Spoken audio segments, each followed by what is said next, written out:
네, 늦은 시간까지 자리 가득 메워주셨어요. 관객 여러분들께 두 분 인사 해주실까요? 예, 아직 꽃샘추위가 가시지 않은 그래도 봄날인데 이렇게 귀한 시간 내서 저희 영화에 발걸음 해주셔서 진심으로 감사드립니다. 연출을 맡은 이나정입니다.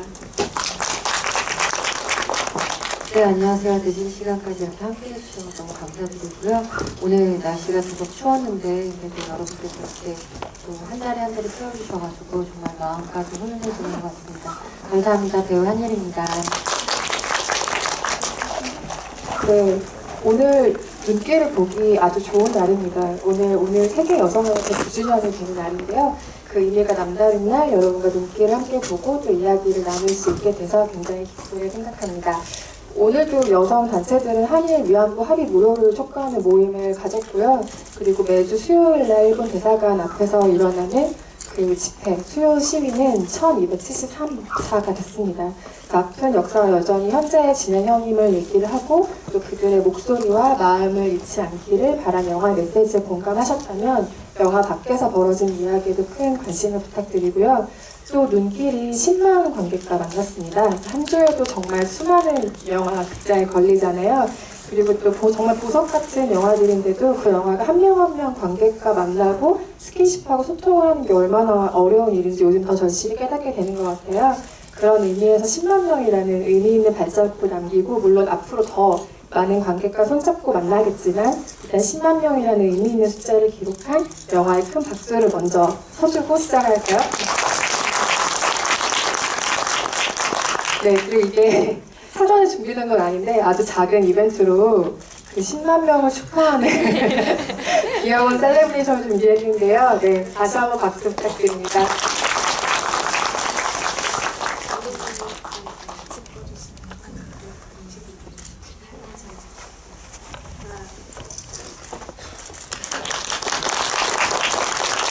네, 더 많은 사랑 받게 되길 바라겠습니다. 일단 감독님은 영화에 대해서 얘기해 주시기로 하셨고 더 많은 이야기들을 아마 이따가 해주실 텐데요. 영화에 대해서 누구보다 잘 알고 계신 분이기 때문에 당연히 감독님이 참석하셨는데 한예리 배우가 어떤 마음으로 눈길 관객과의 대화에 참석해 주셨는지 궁금한 분들 많으실 거예요. 어떤 마음으로 와주셨어요? 우선 제가 이 영화를 처음 본 거는 작년 전주 때 이제 이 영화를 처음 봤고요. 감독님답게 영화가 나왔다라는 생각이 우선 제일 먼저 들었어요. 왜냐면 어떤 상처라는 그런 아픔을 드러내기보다는 그것을 좀 더 잘 끌어안고 감싸줄 수 있는 방법에 대해서 되게 고민을 많이 하셨구나라는 생각이 들었었고, 그리고 물론 두 어린 연기자분들이 너무 훌륭하게 또 제 몫을 해줘서 정말 감사했고요. 그리고 또 이게 잊혀지지 말아야 될 이야기이기도 하지만 어느 순간 또 잊게 되는 이야기이기도 하고 지금 현재 아직까지 진행 중인 얘기들이잖아요. 그렇기 때문에 더 한 편 한 편 한 분 한 분 이 영화를 볼수록 되게 소중하게 남겠다라는 생각이 들었어요. 네. 감독님 많이 알고 계신 것처럼 눈길 같은 경우에는 TV로 방영됐던 2부작을 다시 극장용 버전으로 편집을 하신 건데요.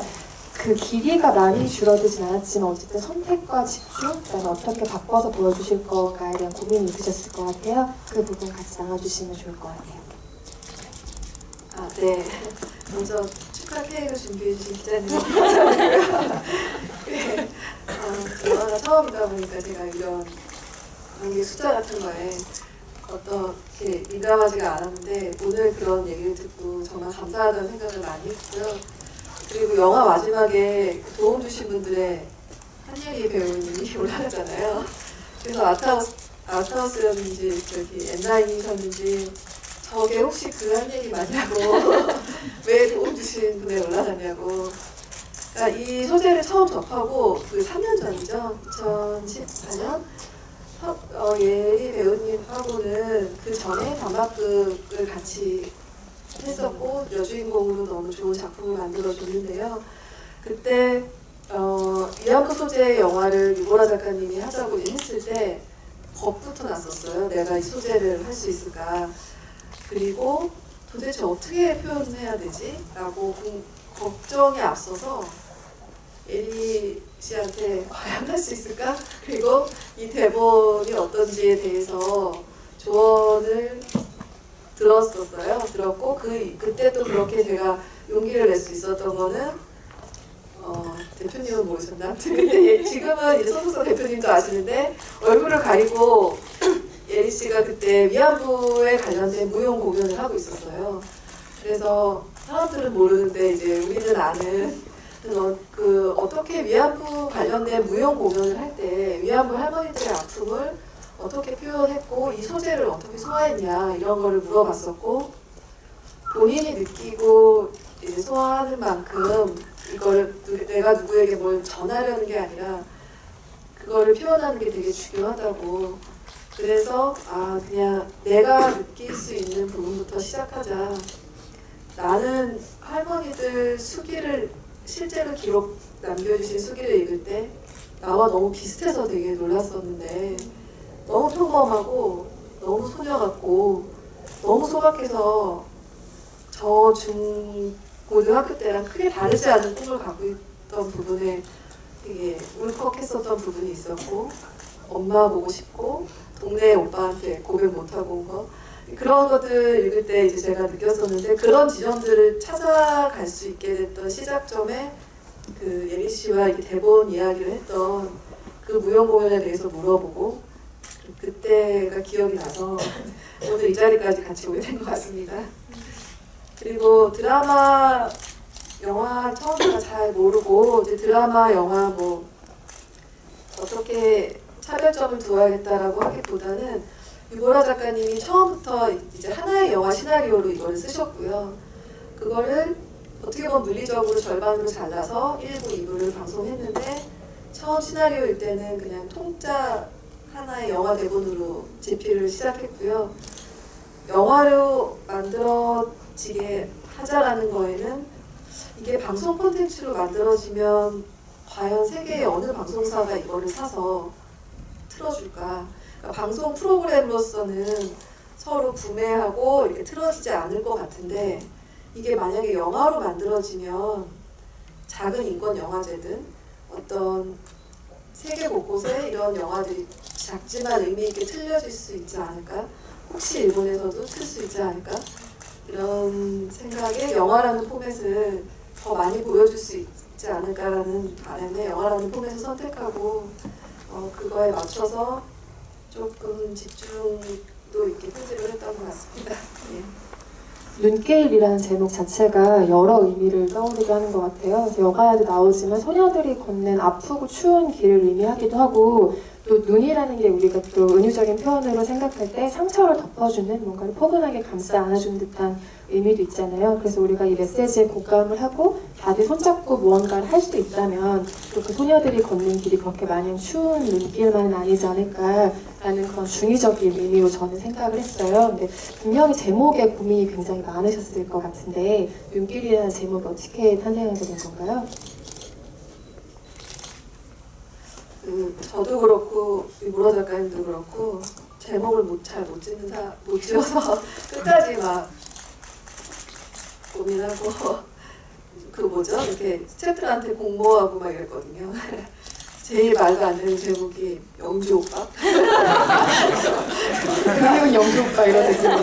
근데 그게 표가 또 나온 거예요. 그래서 이건 아니다 막 그랬고 처음에 연우의 여름이라는 작품의 연우 역할로 이제 예리 씨가 나왔을 때 그럼 소녀의 겨울로 일단 하자. 그래서 이거 가제로 막 했는데 목화라는 제목도 있었고요. 촌스럽다 그래가지고 안 했고 옛날 소설 너무 옛날 소설 같다 그래서 이제 전국의 눈길을 이제 제주도 빼고 다 돌아다녔는데 그게 너무 아팠는지 눈길이라는 제목을 선택했고 저희가 작가님도 그렇고 저도 그렇고 피하고 싶은 제목은 있었어요. 그래서 소녀. 소녀라는 제목만은 절대 안 된다. 그러니까 이게 어떤 남성에 의한 일본 군인에 의한 조선의 어떤 소녀가 어떤 끔찍한 일을 당했다라는 도식으로 이게 보여지고 싶지 않았고 소녀라는 제목이 주는 어떤 뭐 여성성, 지켜주지 못한 여성성이라던가 이런 여린 느낌 이런 거는 우리 영화에 맞지 않는다. 그래서 표가 좀 나왔었지만 소녀는 절대 안 된다. 좀 확장된 의미로 영화를 보여주고 싶어서 그래서 그냥 눈길 했는데 그렇게 처음에 반응은 안 좋았지만 이제 눈길이 많이 나오다 보니까 익숙해진 것 같습니다. 한예리 배우도 영화를 보신 관객으로서 제목의 의미가 어떻게 와닿는지 궁금해요. 저는 그 눈길 위에 이제 두 소녀가 있는 모습을 봤을 때, 그리고 그 눈길을 또 걸어가는 모든 그런 모습들을 봤을 때, 아까 감독님께서 얘기한 것처럼 약간 목화 같다는 생각이 들었어요. 이게 되게 차가움에도 불구하고 되게 그 사이에서 그 눈 때문에 또 위로받게 되는 것들이 있고, 그 눈이 가지고 있는 그 하얗고 푹신한 그 느낌들이 어쩌면 이 둘을 따뜻하게 지금 엄마의 이불을 늘 덮고 싶어하는 그 이제 영애처럼 그런 느낌이 좀 더 많이 들었고, 마지막에 영애가 그 이불을 덮은 게 아닌가 눈길 위해서 그런 생각도 좀 중의적으로 들더라고요. 네. 피해자라는 표현이 조금 조심스럽긴 하지만 그게 사전적인 의미 그대로 한번 생각을 해볼게요. 그래서 생명이나 신체, 명예에 침해와 위협을 받는 사람이라는 의미로 피해자를 정의했을 때 어떤 경우에도 저는 수치심을 피해자의 것으로 그리지 않는 게 굉장히 중요하다고 생각하거든요. 그래서 그것이 이 영화에 중요하게 지켜졌던 미덕 중에 하나라고 생각하고, 그런 점에서 윤리적인 재현을 보여주고 있는 영화라는 생각이 듭니다. 그리고 또 종분과 영애라는 그 두 소녀의 관계를 통해서 이 비극을 바라보잖아요. 그래서 비극의 전시라기보다는 그 안에 던져질 수밖에 없었던 소녀들의 마음을 본다는 점에서 또 이 영화의 성취가 있는 것 같고요. 그리고 배경을 나이든 종분의 현재로 가지고 오면은 이 이야기가 여전히 현재 진행 중이라는 것을 은유하는 영화이기도 하죠. 서사적으로 은유를 하고 있고요. 그리고 옆집 소녀와의 일화를 통해서는 또 세대를 넘는 여성들의 연대까지 보여주고 있다는 점에서 여러 가지로 사려 깊은 점들을 많이 발견할 수 있는 영화라는 생각이 들어요. 한예리 배우가 발견한 눈길의 미덕이 좀 궁금하네요. 배우들의 연기도 아까 잠깐 얘기해 주셨지만 어떻게 보셨는지 궁금하고요.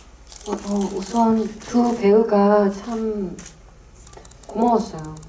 이게 잘 알지 못하는 어떤 이야기일 테고, 그리고 그것이 되게 막연하게 좀 조심해야 되는 부분들이다라고 그냥 그 정도 정말 알고 시작했을 나이일 텐데, 되게 진솔하게, 그리고 그런 어떤 표정이나 연기들을 잘 표현해줘서 너무 고마웠고, 그리고 감독님께서도 아까 말씀하셨던 그런 수치심이나 그런 게 담기기 이전에 이 둘의 우정에 관해서 깊이 있게, 그 상황에서도 이들의 우정이 얼마나 고결하고 중요한지 이런 모습들이 잘 담겨져서 다른 좀 위안부 할머님들에 대한 어떤 이야기보다도 좀 이 이야기가 다른 측면에서 좀 더, 그런 측면에서 좀 더 소중한 게 아닌가 싶어요. 네.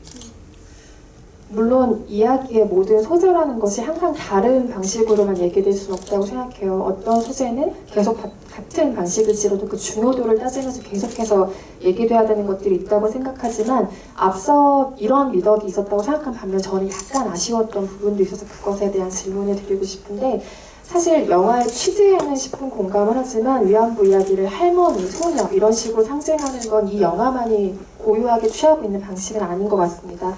그래서 또한 그 이상의 담론을 좀 얘기할 수는 없었을까, 뭔가 여성의 연대라던가 세대별의 어떤 현재와 과거를 교차하는 방식이라던가 이 외에 다른 많은 방식들을 고민하셨을 것 같거든요, 분명히. 근데 지금과 같은 이야기로 만들게 된 이유가 궁금해요.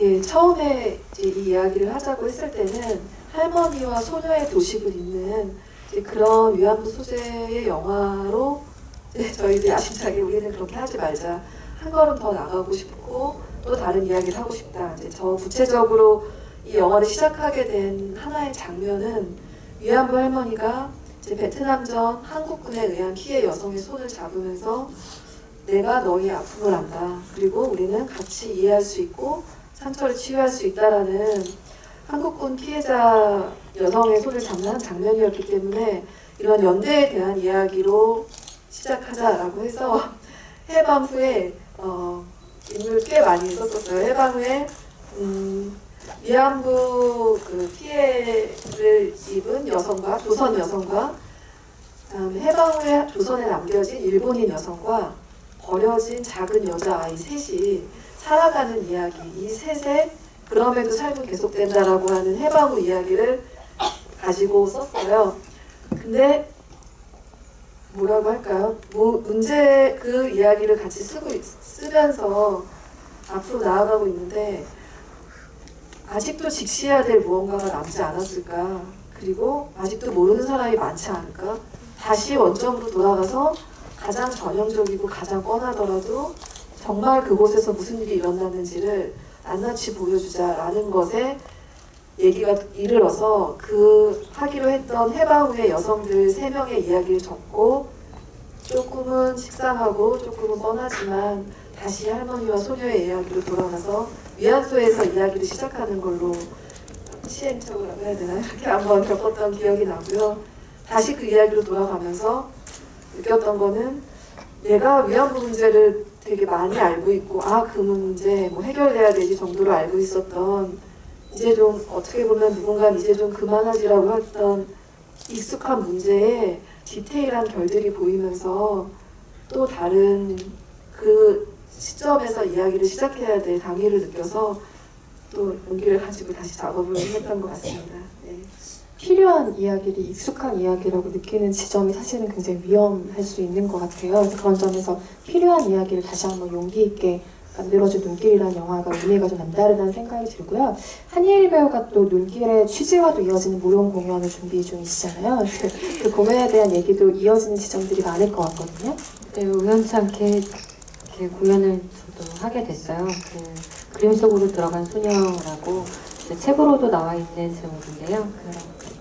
한 5년 전인가 6년 전부터 음악을 하는 친구와 또 연이 닿아서 그런 이야기들을 본인 스스로 뭔가 해소되지 않은 부분이 있기 때문에 나는 이거를 무대에 올려야 되겠다라는 얘기를 했었고 그 친구가 그런 어떤 행위들을 하면서 조금이나마 또 할머니들께 좀 뭔가로 보상해 드릴 수 있는 부분이 있지 않을까라고 많이 고민을 했었거든요. 그래서 꾸준히 공연을 올려서 이번이 4번째인가 5번째 이제 공연을 하게 됐어요. 그래서 올해 또 중요한 공연으로 선택이 돼서 지원금까지 또 받게 돼서 아마 연말에도 또 한 번 더 공연을 하게 될 것 같은데 이번 주 토요일에 아마 김옥순 할머니도 오시고 또 한 분이 더 오시는 걸로 알고 있어요. 할머님들이 또 함께 참여해 주신다고 하셔가지고 아마 뜻깊은 공연을 하게 될 것 같아요.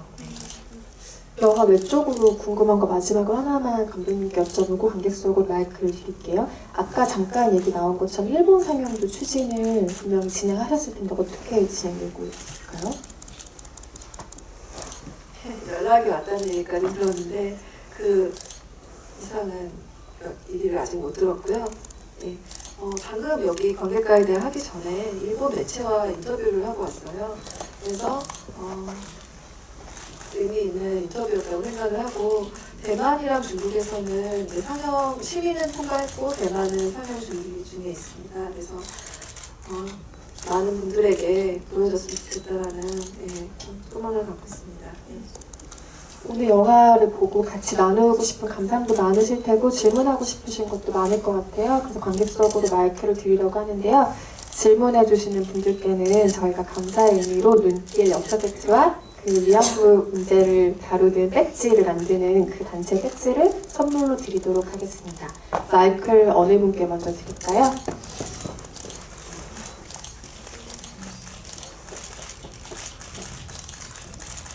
감독님이 영화를 어떻게 저기 끝에서 3번째 앉아 계신 관객분이요.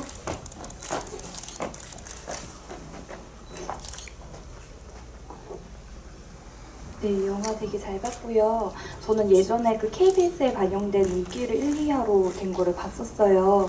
그런데 이제 영화를 보다 보니까 중간중간에 조금 삭제된 장면들이 좀 있었는데 영화를 제작하는 과정에 당연히 삭제되는 부분이 있었겠지만 그래도 이 컷은 되게 살리고 싶었는데 좀 다른 장면이 있으셨다거나 그런 게 있는지 알고 싶습니다.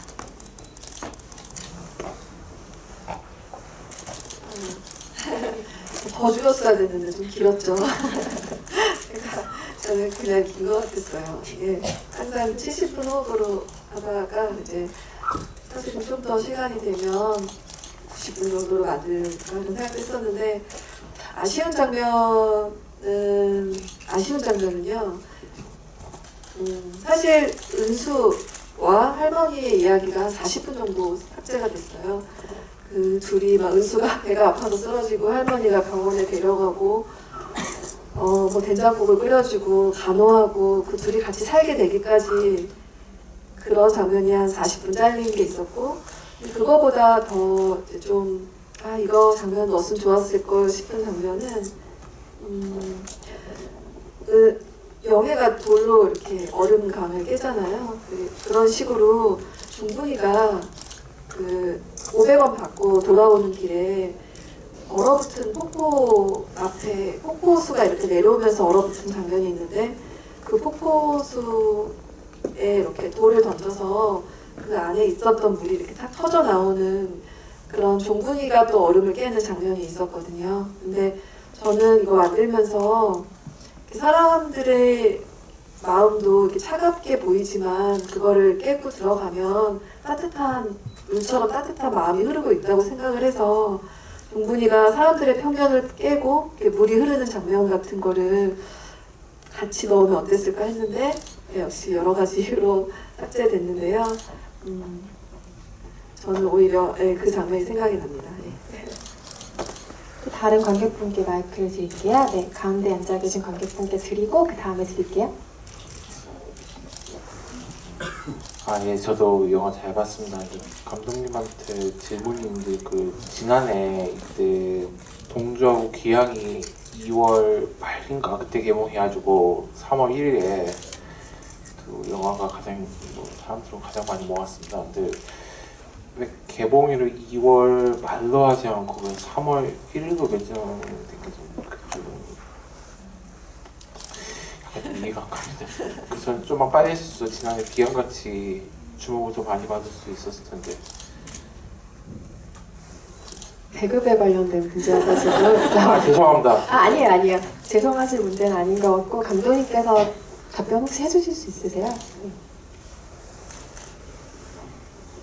그러게요.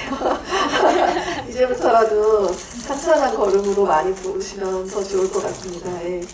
3일절이 워낙 의미 있는 날이고 그래서 이 상영을 배급 첫 상영일을 잡은 것 같습니다. 제가 배급 관계자는 아니지만 그냥 여러 영화가 배급되는 과정들을 지켜보면은 사실 한 주에도 정말 많은 영화들이 극장에 걸리잖아요. 상상할 수 없을 만큼 정말 많은 영화들이 걸리거든요. 제가 얼마 전에 3월 한 달만 개봉하는 영화들이 50개까지 세다가 그만뒀어요. 그게 넘쳐가지고. 근데 잘 만든 영화를 어떤 시기에 관객에게 얼만큼 많이 보여줄 수 있을까를 배급은 항상 걱정합니다. 제 눈치 싸움이에요. 그래서 아마도 이 영화를 가장 좋은 타이밍에 많이 보여줄 수 있는 지점을 분명히 고민했을 거예요. 그래서 그렇게 나온 최적의 날짜였지 않았을까. 물론 더 일찍 개봉해서 더 많은 관객과 만났으면 좋았겠지만 우리에게는 그 이후가 있으니까요. 네, 그 이후에 더 많은 사랑을 받게 되길 바랍니다. 또 같은 줄 끝에 계신 관객분께 마이크 드릴게요. 영화 우선은 너무 좋게 봤고요. 그리고 이런 피해자들을 다룬 영화를 볼 때 있어서 가장 조심해야 되는 게 자칫 잘못하면은 영화를 가해자의 시선으로 다룰 수 있어서 이게 조심해야 되는 거잖아요. 그래서 제가 눈길을 보는 데는 너무 좋다고 생각을 했던 게 감독님이 되게 피해자의 그런 시선이 되어서 상처를 보듬어주고 싶다라는 그런 걸로 조금 더 영화를 찍으신 것 같아서 되게 좋았거든요. 그래서 저는 궁금한 게 혹시 뭔가 특별히 그런 상처를 보듬어주고 싶다라는 식으로 생각을 해서 넣은 장면이라든지 아니면은 피해자들을 위해서 넣은 그런 연출적인 요소들이 있는지 궁금합니다. 예리 씨는 그렇게 위로를 받은 장면이 있었나요? 저는 둘이 같이 있었을 때 좀 더 많이 느꼈고 저는 이상하게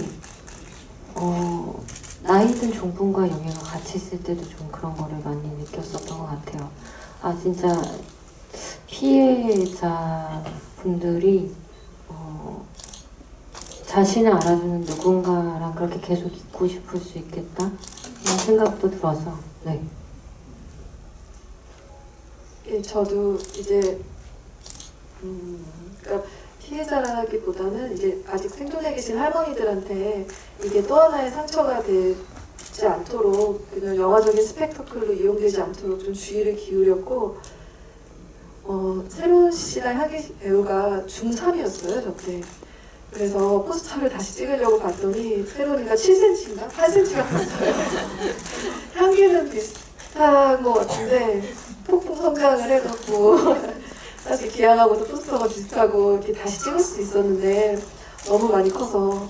근데 정말 그 중3인 배우들이었거든요. 중3인 미성년자 배우들을 딱 만났을 때 그 아이들과 이 이야기를 한다고 했을 때 또 다른 현실적인 문제로 이 아이들이 상처받지 않고 따뜻한 마음을 가지고 이 영화의 정서를 표현할 수 있게 그런 공부를 했어요. 그래서 어떤 아동 성폭력을 찍을 때 영화에서 지켜야 될 촬영 수칙이라던가 어떤 식으로 촬영을 하면 가장 상처가 덜 될까 이런 거를 고민했는데 그런 한 방 안에 위안소 방 안에 가해자인 일본 군인과 피해자인 어린 소녀가 같이 존재하지 않도록 커트를 나눠서 찍는다거나 관련 소품을 아이들이 만들 때 그 소품이 뭔지 모르게 손을 따로 다른 사람 거기 사쿠라고 하죠. 그 콘돔을 씻는 장면도 다른 사람이 이제 그거를 씻고 실제로 새로운이가 지가 들어가서 찍을 때는 그걸 다 치워버리고 긴 대야만 놓고 찍는다거나 그런 식으로 촬영을 하는 과정에서도 어떠한 장면을 연상시키지 않도록 좀 조심을 하게 됐고요. 예, 그리고 저도 할머니들의 삶을 통해서 저도 위로를 받았거든요. 그럼에도 계속해서 어쩌면은 위안부 피해 할머니에서 여성 인권 운동가로 그리고 그럼에도 불구하고 계속 살아가는 할머니들의 모습이 저한테 용기를 줬고 그래서 그런 장면들이 극 중에 이렇게 표현될 수 있도록 좀 많이 노력을 했던 것 같습니다. 네, 또 좀 관객 얘기 드릴게요. 네. 정말 감사하다는 말씀을 드리고 싶고 제가 그냥 이제 뉴스의 보도나 아니면은 그냥 그런 걸로 통해서만 이제 뭐 수요 집회나 아니면은 그런 문제를 간접적으로 이렇게 지금도 그냥 이렇게 느꼈던 거라면 그분들이 얼마나 그런 사실을 밝힌 데까지 큰 용기를 냈었는지 그런 결심을 하기 얼마나 힘들었었는지를 또 알 수 있게 해주셔서 되게 감사하다는 말씀 드리고 싶고 그리고 공교롭게도 오늘 또 세계 여성의 날이라고 하더라고요. 이렇게 그래서 참 이런 영화를 또 이렇게 눈길 같은 영화를 볼 수 있어서 다행이었다 생각하는데 이제 되게 준비를 많이 하셨을 것 같아요. 또 뭐 심리적으로나 아니면은 그런 태도적인 면에서도 그런데 혹시 이제 그런 영화를 이제 준비하시면서 참고하셨던 뭐 자료 중에 저희들에게 뭐 권하고 싶으신 거나 아니면은 좀 뭐 이제 뭐 또 뭐 참고하셨던 거나 아니면 권하고 싶은 그런 자료들이 그런 게 있으면 좀 알려줬으면 합니다. 혹시 기자님 떠오르시는 영화 있으셨었나요? 이거 보고 전설처럼 내려오는 변영주 감독님의 영화도 생각나고 여러 가지 것들이 생각났죠. 근데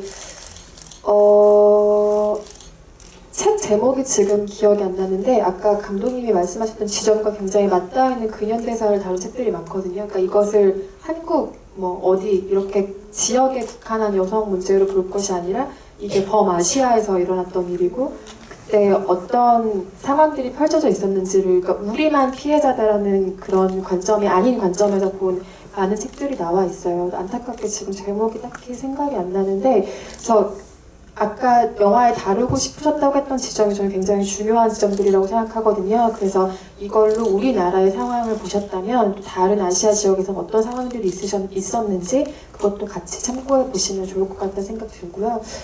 감독님께서도 영화를 만들 때 어떤 자료들을 참고하셨는지 얘기해 주시면 좋을 것 같아요. 저도 시작은 변영주 감독님 낮은 목소리였고요.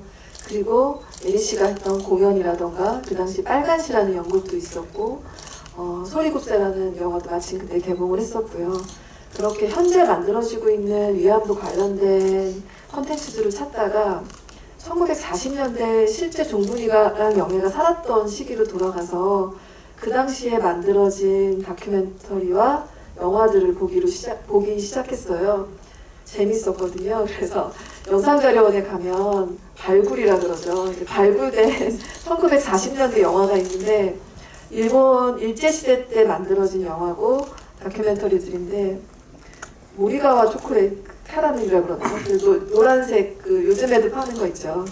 이제 뭐 그런 일본 관련된 익숙한 이런 소품들도 나오고 제가 제일 궁금했었던 거는 정말 그때 애들은 뭐가 되고 싶었고 정말 1940년대 애들은 무슨 생각을 하고 살았고 어떻게 놀았지? 그게 되게 궁금했어요.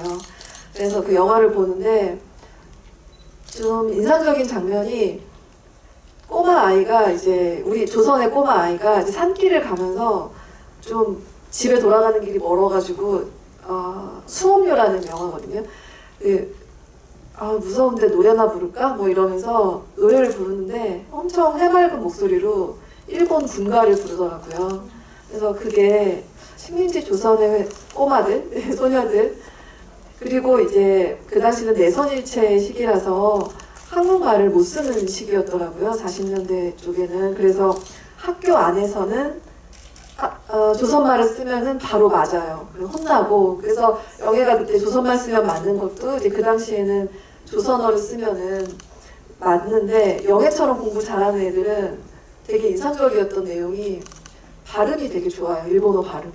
그거를 되게 부러워해요. 그래서 제가 어떤 게 연상이 되더라고요. 학교 다닐 때 영어 발음 좋으면 너 발음 좋다. 뭐 너네 집은 어렸을 때 미국에 살다 왔다네. 이런 거 얘기하고 나는 나중에 유학 갈 거야. 이 대사가 그 식민 상황에서 그대로 있었던 걸 봤어요.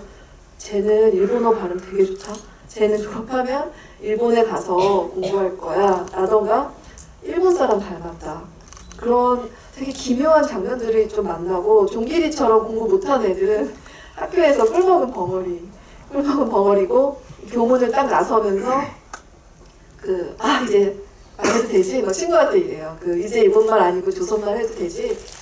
너무 이제 일본말을 못하는 애들은 그렇게 됐었고 다들 이제 좀 그런 게 되게 낯설기도 하고 본 장면 같기도 하고 그 당시 일제시대 때 유행했던 소녀들의 원피스 그 가방도 예쁘고요. 영국에서 이렇게 넘어온 일본 책가방도 예쁘고 예쁘다는 말이 좀 그렇지만 클래식하면서도 그런 이렇게 공주님 같은 옷들도 되게 많고 그런 것들도 찾아보고 해서 그걸 찾아볼 때만 해도 이렇게 다르고 신기하다라는 느낌으로 좀 낯설게 보기 시작했는데요.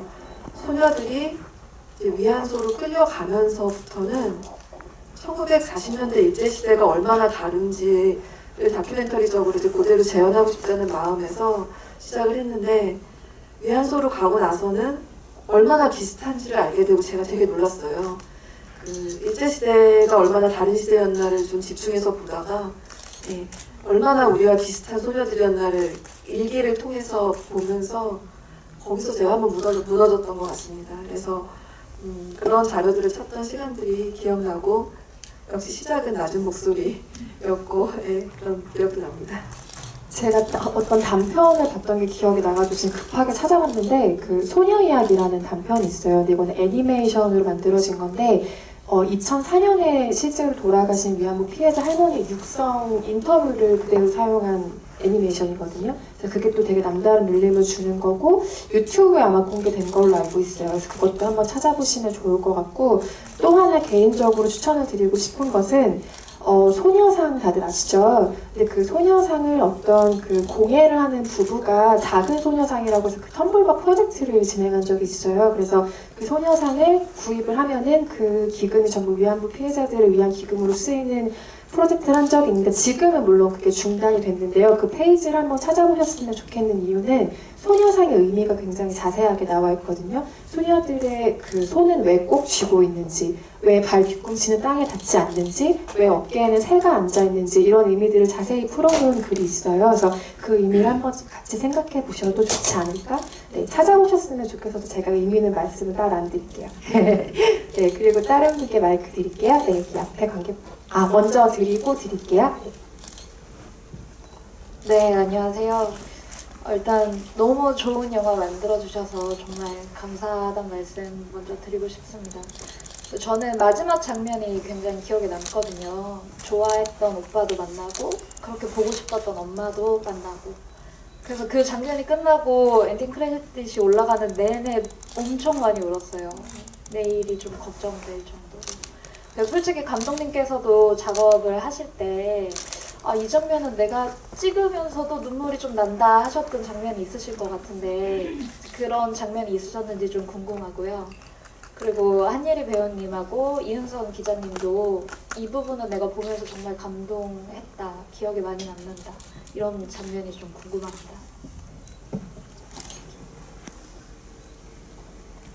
저는 대본 봤을 때, 이제 시나리오 봤을 때 좀 울컥했었던 장면은 노크하는 똑똑똑하고 생사를 확인하는 장면? 거기서 좀 많이 가슴이 아팠던 장면이었고요. 그거 똑똑똑 숫자도 맞췄어요. 그게 영예야 라고 부를 때는 3번 똑똑똑 하고요. 살아있니? 할 때는 4번을 하고 괜찮아 라고 대답해서 그게 대본에 가로 열고 그 똑똑똑이라는 것이 어떤 의미인지 이렇게 표현된 게 있어서 영예야 괜찮니? 살아있어?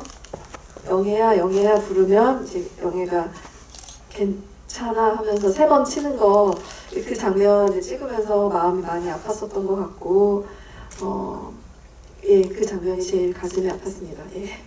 한예리 배우님 어떤 장면 기억에 남으세요? 저도 감독님이 얘기한 부분이 되게 슬펐었고 되게 그때도 많이 울컥했었던 것 같고, 그리고 마지막에 그렇게 만나고 싶은 사람들을 다시 만나게 되잖아요. 그런 장면이 그 전에 그렇게 간절했던 마음들을 다 알고 이제 끝을 보게 되니까 더 많이, 저도 뒤에 여운이 더 많이 남았었던 것 같아요. 그리고 또 종본이 영예로 살 수밖에 없었던 그런 과정들도 되게 많이 울컥했고요. 네. 저는 사실 울컥한 장면을 꼽자면 밤을 새야 될 것 같아가지고 수도 없이 많았는데, 그 소녀들이 모여가지고 엄마가 해준 밥 먹고 싶다, 뭐 이불 덮고 싶다 얘기하는 장면이, 저렇게 사소한 소원을 가진 아이들이었는데 그 아이들은 도대체 무슨 짓을 한 거지 라는 생각이 되게 즉각적으로 들게 하는 장면이었어요. 그래서 저 소원을 어떻게든 너무너무 이뤄주고 싶다, 할 수 없지만 이런 식의 마음이 들었던 장면이어서 지금까지도 그 장면을 생각하면 가슴이 되게 많이 아프고요.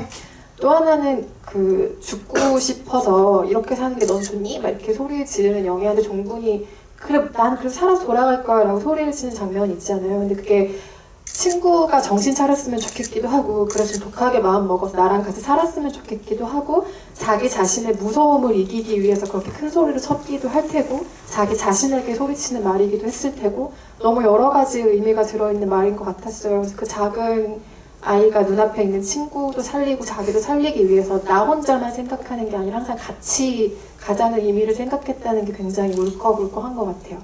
그래서 그 두 장면을 대표적으로 저는 얘기하고 싶어요. 네. 한 시간 관계상 2분 정도 더 얘기를 드릴 수 있을 것 같아요. 지금 딱 2분이 주셨네요. 네. 앞에 먼저 드릴까요? 먼저 좋은 영화 보여주셔서 정말 감사하고요.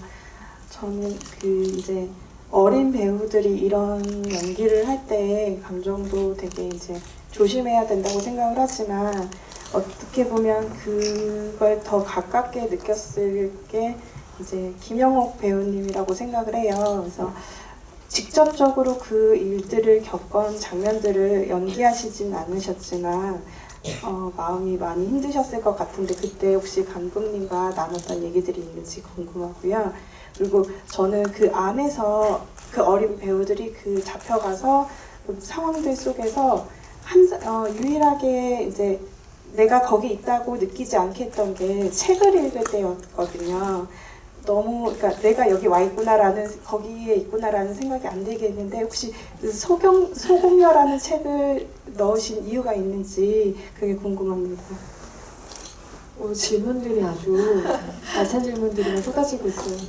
소공녀가 그때 출간된 거 맞더라고요. 맞고 제가 이거를 이제 1940년대 자료, 일제시대 자료들을 보다가 아주 힘겨운 상황 속에서 사람들이 어떻게 살았지? 라는 이제 질문, 도대체 왜 살 수 있었을까 하면서 이제 아우슈비츠에서 생존했을 때의 마음이라던가 전쟁 직후에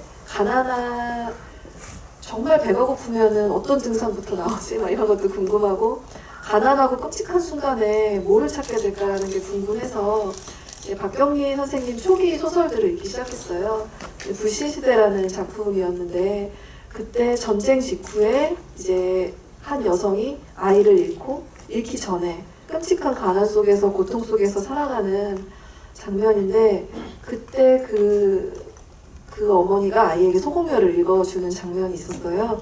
그래서 소공녀 속에 말도 안 되게 이제 따뜻한 풍경들을 읽어주면서 아이에게는 이국적인 동화였는데 거기서 어떤 힘든 순간에 무언가를 견뎌내는 정서를 그 책을 읽으면서 제가 느꼈던 것 같아요. 그래서 따왔다고 해야 될까요? 박경리 선생님 초기 불신시대라는 단편집 속에 있었던 내용이었고 어렸을 때 읽었던 기억도 나고 소공녀라는 이름도 나고 그 마음이 아팠던 거는 영화 개봉하기 전에 그 정진 선생님이 생각을 뜨셨어요. 근데 그 시이 저는 정말 따뜻하고 아름다웠다고 생각해요. 그 할아버지 마지막 작품이셨는지 모르겠는데 소공녀가 무슨 뜻인지 이렇게 얘기해주는 장면이 저는 되게 종분이한테 이렇게 얘기해주는 장면이 되게 인상 깊었고 영화로 개봉하시는 걸 못 보고 가서 마음이 좀 아프다는 생각이 들었고요. 첫 번째 질문이 어떤 김혜옥 선생님이요. 1937년생이세요. 근데 저희한테 그러세요. 자기 6살 때 봤다고. 그 말로 자기 6살하고 7살 때 동네 언니들이 어디 가는 걸 분명히 봤고 이거 정말 뭐 일부러 그랬다는 둥 끌려간 거 아니라는 둥 자진적으로 갔다는 둥 했는데 되게 이상했어요. 37년생인 배우분과 나 6살 때 이거 봤거든 이라고 말을 해주실 때 정말 가까운 과거에 일어났던 일이구나라는 생각도 들고 어떤 마음으로 이 작품을 함께 하시는지 되게 이렇게 내가 그래서 이거 하면서도 그때 생각이 나 이렇게 얘기하시는데 좀 그런 생각으로 임해주셨구나 이런 생각을 한 적이 있습니다. 마이크를 아까 손 드셨던 분께 드릴게요. 일단 영화 너무 잘 봤고요. 네, 그러니까 이야기가 두 개가 지금 진행이 되잖아요. 그 옛날 어릴 적의 종분이랑 영애의 이야기와 그 나이 든 할머니 종분과 은수의 이야기가 나오는데 그 은수라는 캐릭터가 그냥 단지 그 할머니 종분이 자신의 옛 이야기를 풀어주기 위한 대상으로 있는 건지 아니면 그 경찰서에서 그러니까 걔가 막 그 성인 남성들한테 그런 식으로 또 자신 그 종분이 어렸을 때 했던 그런 대접을 받는다 이런 식으로 해서 좀 그 할머니 종분의 옛날 이미지가 수용되기도 하는 그런 역할도 있는 것 같은데 그거 외에도 어떤 그러니까 그 은수의 역할이 그 영화에서 어떤 이유로 거기 영화에 있고 그 둘의 이야기로 어떤 주제를 풀어내고 싶었는지 이걸 여쭙고 싶습니다.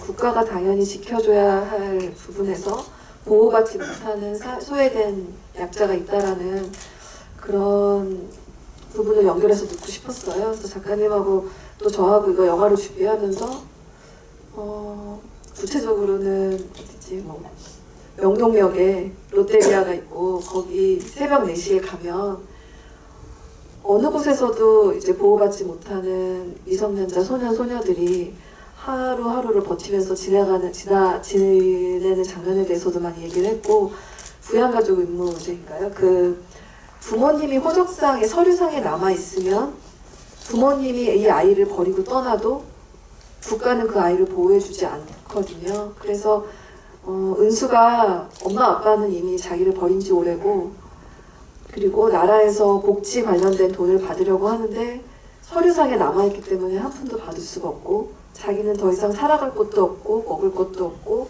쉴 곳도 없다. 근데 그러한 사회의 소외 계층들 당연히 복지 혜택이 돌아가야 될 사람들이거나 나라가 지켜줘야 될 어떤 부분들에 있는 그런 소년 소녀들이 거리로 내몰리는 그 아이들을 그냥 비행청소년이라는 이름으로 묶는 그런 제도의 모순과 좀 그런 것들을 그 당시 무차별적으로 끌려갔던 한 개개인 소녀들의 그런 어려운 말씀을 어렵네요. 그게 그런 걸 연결하고 싶었었던 것 같아요. 아직도 소외받는 소년 소녀들이 있고 지켜주지 못한 분들이 있다 이런 거를 표현하고 싶었던 것 같은데 잘 표현이 됐나요? 저희 아쉬우니까 질문 한 개만 더 받을까요? 두 분이 드셨네요. 두 분 짧게 해주시면 두 분 다 받을게요. 네. 위안부 중에서 일본인 위안부와 한국인 위안부가 있었잖아요. 근데 제가 보기에는 그게 자발적 위안부와 비자발적 위안부를 나눈 것으로 보이는데 위안부 자체가 자발적이든지 비자발적이든지 피해자가 아닐까 하는 생각이 드는데 일본인 위안부는 항상 웃는 표정이더라고요. 왜 그렇게 표현하셨는지 알고 싶습니다. 일본인 항상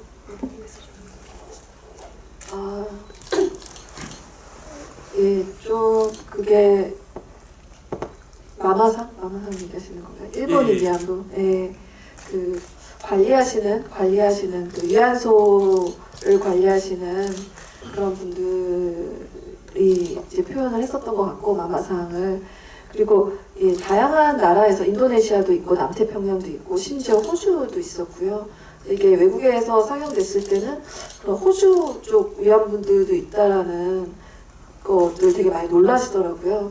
그리고 당연히 조선도 있고 일본도 있고 그런데 그 조직스라는 호주 분이 쓰신 위안부 관련된 책에서 엄청난 40만 명에 달한다고 하죠. 어마어마한 숫자의 어린 소녀들이 대량으로 강제 연행된 것은 조선이 좀 많았다고 해요. 그러니까 일본 그런 국적의 비율로 따지자면 그래서 조선에서 온 그런 위안부들은 유난히 어렵고 그래서 다른 사람들에 비해서 많이 힘들어했고 또 더 가슴 아팠다 이런 기록을 본 적이 있거든요. 그래서 좀 끌려오는 과정과 그런 상황들이 강제성이 좀 더 많아서 그렇게 표현되지 않았을까 싶습니다. 마지막으로 드리고 네. 아까 전에 그 눈길이란 제목을 정할 때 이렇게 중의적인 표현을 넣으셨다고 해서 든 생각이었는데 제가 이 영화를 보고 나서 든 생각이 약간 내가 이런 분들에게 눈길 한 번 주지 않았구나라는 그런 생각이 들었거든요. 혹시 그런 이렇게 제목을 정하실 때 우리가 이런 피해자분들뿐만 아니라 뭐 은수 같은 아이들에게도 눈길을 한번 줘야 된다라는 그런 표현도 좀 넣어서 제목을 정하신 건지 궁금합니다. 아니라고 해도 오늘부터 얘기하면 좋을 것 같아요. 여기까지 못하고요. 그래서 제가 의도하지 않았는데 이게 어떤 그런 가슴 아픈 이야기를 담고 있다 보니까 그 비하인드로 얘기를 하자면은 저는 은수의 교복이 세월호 단원고 교복하고 디자인이 같은지 몰랐었어요. 근데 아예 똑같다고 하더라고요. 근데 의도하지 않고 세월호 유가족분들이 이걸 보시고 위로를 많이 받았다고 하셔서 또 되게 신기했던 경험을 했었고 만약에 어떤 주된 이야기가 위안부 이야기지만 또 은수를 통해서 그런 관심을 갖게 된다면 굉장히 감사한 일이고 예, 그렇게 눈길을 저도 줘야겠다라고 영화를 만들면서 공부하게 된 것 같습니다. 예. 네, 오늘 영화 정말 집중해서 봐주시고 좋은 질문까지 해주셔서 너무 감사합니다. 오늘 정말 최고의 관객들을 저희가 만난 것 같아요. 늦은 시간까지 자리해주신 관객 여러분께 두 분 인사해주시고 자리 마무리할까요? 네, 늦은 시간까지 함께 해주셔서 너무 감사드리고요. 네, 중요한 영화 보셨으니까 아마 마음이 무거우실 것 같아요. 그리고 정말 주위에 조금이나마 관심이 있으신 분들이 있다면 극장 한 번 더 와주셨으면 좋겠고요. 그저 시국이 참 좋지는 않지만 또 좋은 일들이 생길 거라고 믿습니다. 네, 와주셔서 감사합니다. 네, 저는 이게 가슴 아픈 장면을 그린 영화라고도 생각을 하지만 따뜻한 위로를 건네는 영화라고도 생각을 하거든요. 그리고 여기 계신 관객분들을 보니까 영화에서 가장 이제 저에게는 마음에 와닿았던 대사인 것처럼 한 번도 혼자인 적 없었다. 그 대사가 생각이 나요. 그래서 관심 가져주시고 함께 해주시는 분들이 있어서 이러한 영화가 또 만들어지고 여기까지 올 수 있었던 것 같습니다. 오늘 관람해 주셔서 감사합니다. 좋은 영화라고 공감하셨다면 주변에도 많은 입소문 부탁드리겠습니다. 늦은 시간까지 함께 해주셔서 감사합니다.